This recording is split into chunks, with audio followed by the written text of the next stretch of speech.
Hello అండి, నమస్తే. నేను Harinmani. Welcome back to our channel Harinmani's kitchen.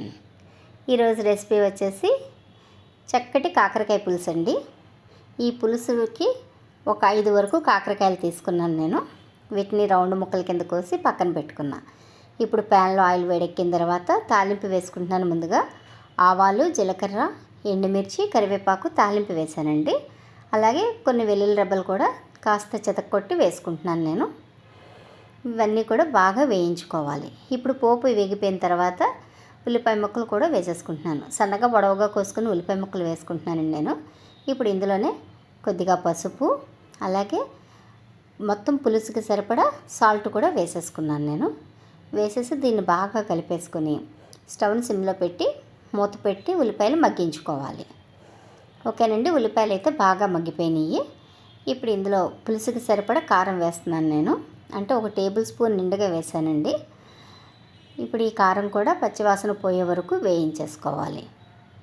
ఇప్పుడు ముందుగా కట్ చేసి ఉంచుకున్న కాకరకాయ ముక్కలు కూడా వేసేసుకున్నాను. కాస్త ముదరవు అయితే మాత్రం గింజలన్నీ తీసేసుకోవాలండి. లేతవైతే గింజలు ఉన్నా పర్వాలేదు. అలా వేసుకున్నాను నేనైతే.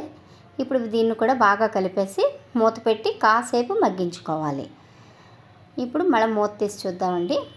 కాకరకాయ కాస్త మగ్గింది కదా. ఇప్పుడు ఇందులో యాక్చువల్గా అయితే పులుసు వేసేసుకోవచ్చు, కానీ నేను కొద్దిగా వాటర్ వేసి కాకరకాయని కాస్త మెత్తగా ఉడికించుకుంటున్నాను నేను. ఎందుకంటే పులుసు వేస్తే కాకరకాయ మరీ గట్టిపడిపోతుందండి, అందు గురించి అని చెప్పి కొద్దిగా వాటర్ పోసి కాకరకాయ ముక్కలు ఉడికించుకున్నా.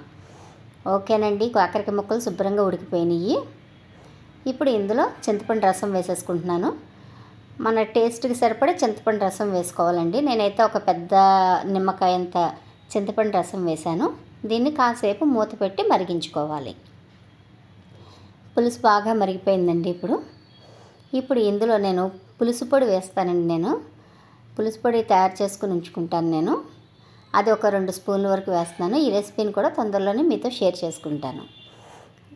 ఇప్పుడు పులుసుకి ఇంకా టేస్ట్ పెరుగుతుందండి ఈ పులుసు పొడి వేయడం వల్ల.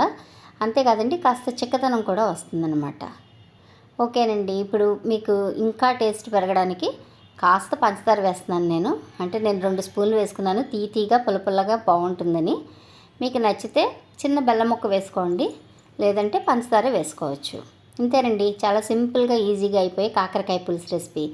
మీకు నచ్చినట్లయితే మీరు కూడా మీ ఇంట్లో ట్రై చేసి ఎలా ఉందో కామెంట్ చేయండి. అంతేకాదండి, నా ఛానల్ సబ్స్క్రైబ్ మాత్రం చేసుకోండి. Thank you for watching.